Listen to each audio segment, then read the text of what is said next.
दोस्तों स्वागत है आपका हमारे यूट्यूब चैनल सेमेस्टर एग्जाम में। दोस्तों जैसा कि आप लोग जानते हैं रोजाना यहाँ पर वीडियो पढ़ती रहती हैं, ठीक है। जो आज का हमारा टॉपिक है डिग्री ऑफ डिसोसिएशन, क्या होता है वियोजन की मात्रा। तो आपने दोस्तों पिछली वीडियो में एक शब्द जरूर सुना होगा, डिग्री ऑफ डिसोसिएशन, ये क्या होता है। आज उसी के बारे में चर्चा करेंगे। डिग्री ऑफ डिसोसिएशन का मतलब कि वियोजन की मात्रा क्या होती है। तो यह वीडियो दोस्तों बीएससी थर्ड सेमेस्टर वालों के लिए बहुत इंपॉर्टेंट होने वाली है। आप चाहें किसी भी यूनिवर्सिटी से हो, अगर आपके में इस कोर्स में सिलेबस में अगर ये है तो आपके लिए बहुत इंपॉर्टेंट है। बहुत ही सरल लैंग्वेज में आपको बताएंगे क्या होता है। उससे पहले रोजाना की तरह आज का जो मोटिवेशन है वो क्या है, रोज की थोड़ी सी पढ़ाई आखिरी समय की घबराहट को खत्म कर देती है। यानी कि डेली पढ़ते रहिए, क्योंकि अगर लास्ट में पढ़ेंगे तो आपको बहुत ही घबराहट होने वाली, ठीक है। निरंतर अभ्यास ही असली सफलता की क्या है, कुंजी है। तो बढ़ते अपने टॉपिक की ओर। क्या है, पहले तो हम समझेंगे कि परिचय क्या है, ठीक है। कि यानी कि जब कोई इलेक्ट्रोलाइट जो होता है पानी में घुलता है, यानी कि हम पानी में घोलते हैं जो वैद्युत घट्टे होता है, तो उसके सभी आयंस अणु के आयंस होते हैं, ठीक है। अणु जो होते हैं वो आयंस में टूट जाते हैं, ठीक है। तो उसके सभी अणु जो होते हैं आयन में नहीं टूटते हैं, यानी कि सब नहीं टूट पाते। कुछ ही अणु डिसोसिएट हो पाते हैं, यानी वियोजित हो पाते हैं। कुछ तो टूट जाते हैं, कुछ नहीं टूट पाते हैं। यह बताने के लिए कितने प्रतिशत अणु टूटे, यानी कि कितने प्रतिशत अणु टूट गए कितने नहीं टूटे हैं, बस इसी को बताने के लिए डिग्री ऑफ डिसोसिएशन मतलब अल्फा का कंसेप्ट प्रयोग किया जाता है। बस इतना ही है। परिभाषा आप देख सकते हैं क्या है, परिभाषा समझते हैं क्या है कि परिभाषा यानी definition degree of dissociation alpha से लिखते हैं इसको। सबसे पहले तो आप ये समझ लीजिए, ठीक है। यह भिन्न है, यानी कि क्या है, यह भिन्न है जो यह बताती है कि किसी इलेक्ट्रोलाइट्स के कुल अणुओं में से कितना भाग फ्रिक्शन मतलब आयंस में टूट चुका है, ठीक है। कितना भाग जो है वो आयंस में टूटा है, इसे अल्फा से दर्शाया जाता है, ठीक है। आपको बता दिया मैंने सबसे पहले।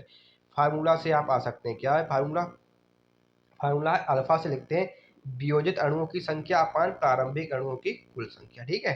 मतलब कि वियोजित कितने वियोजित हो गए हैं और कितने प्रारंभ में थे, यानी कि अगर जैसे कि 5 थे और 5 थे यानी कि और 4 यानी कि हो गए हैं, तो 4 बटे क्या लिखेंगे हम, 5 लिखेंगे, ठीक है। ये प्रारंभ का हो गया है कुल, और ये जितने यानी कि हमारे क्या वियोजित हो गए, ठीक है। अल्फा क्या है, number of dissociated molecules upon total initial molecules बराबर होता है, ठीक है। अल्फा क्या है, डिग्री ऑफ डिसोसिएशन है। वियोजित अणु क्या है, जो अणु टूटकर आयन बना लेते हैं वो हम वियोजित अणु कहलाते हैं। प्रारंभिक अणु घोल में डाले गए कुल शुरुआती अणुओं की संख्या, ठीक है। अल्फा का मान कैसे निकालते हैं, अच्छा अल्फा का मान कितना होता है, अल्फा मतलब कि अल्फा अगर जीरो है मतलब कोई वियोजित नहीं, मतलब नो डिसोसिएशन हुआ, ठीक है। अगर अल्फा एक या जीरो के बीच में है तो आंशिक वियोजन मतलब कि पार्शियल डिसोसिएशन होता है। अगर अल्फा का मान एक के बराबर आ जाता है तो क्या हो जाता है, पूर्ण वियोजन, ठीक है। पूर्ण वियोजन होता है यानी कंप्लीट डिसोसिएशन। यानी कि अगर अल्फा जीरो है तो कोई वियोजन नहीं हुआ, मतलब कोई अणु वियोजित नहीं हुआ, ठीक है। कोई आयन वियोजित नहीं हुआ, ठीक है। और अल्फा अगर जीरो एक के बीच में तो मतलब आंशिक वियोजन हुआ है, मतलब हुआ भी है, कुछ अणु टूटे भी हैं आयन में तो कुछ नहीं टूटे, ठीक है। बस इतना ही है।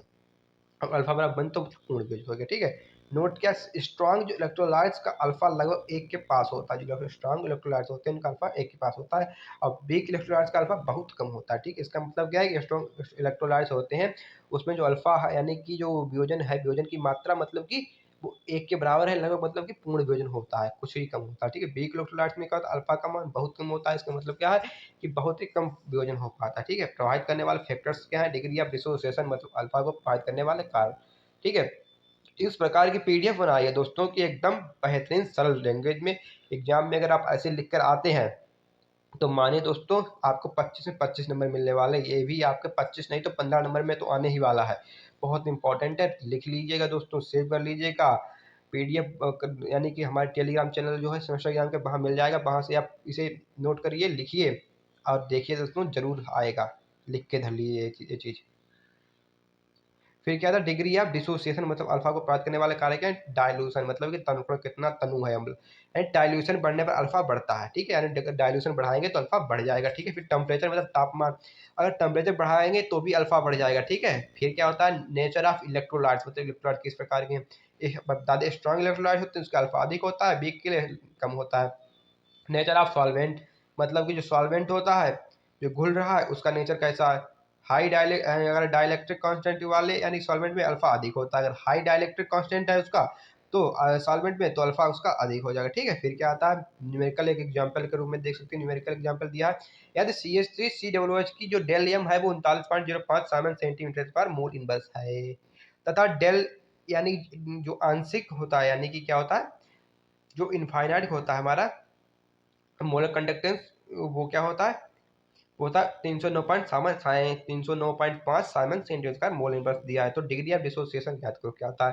अल्फा बराबर मैंने बताया था, क्या बताया था पहले वीडियो में, कि जो होता है डेल एम मान क्या होता है, डेल यानी कि डेल के पास 0 एम, तो यानी कि डेल एम पर रखेंगे, डेल एम कितना 39.05, ठीक है, और डेल की पावर 0 एम कितना 39.05, ठीक है। तो यहाँ पर 39.05 रखें, जब पॉइंट हटाएंगे तो क्या हो जाएगा, ऊपर 2 के बाद पॉइंट, नीचे 3 के बाद पॉइंट, ऊपर एक पॉइंट बढ़ जाएगा, ठीक है। और जब हम काटेंगे तो क्या अल्फा 0.1, यानी कि लगभग 10% वियोजन हुआ है, लेकिन यानी 100 में से लगभग 10% ही वियोजन हुआ है। फिर क्या था रियल लाइफ उदाहरण, जैसे किसी क्लास में 100 विद्यार्थी में से सिर्फ 10 विद्यार्थी किसी इवेंट में भाग ले रहे हैं, तो इसका मतलब क्या है, तो भाग लेने वाले विद्यार्थियों का फ्रिक्शन मतलब 10/100 मतलब 0.1 होगा। ठीक इसी तरह कुल अणुओं में से जितने अणु टूटे या डिसोसिएट होते हैं उनका friction he degree of dissociation कहलाता है। बहुत इंपॉर्टेंट, याद करिए दोस्तों। रिवीजन पॉइंट्स क्या है, वन लीनियर लाइन में क्या अल्फा क्या है, वियोजित अणु बटे कुल प्रारंभिक अणु।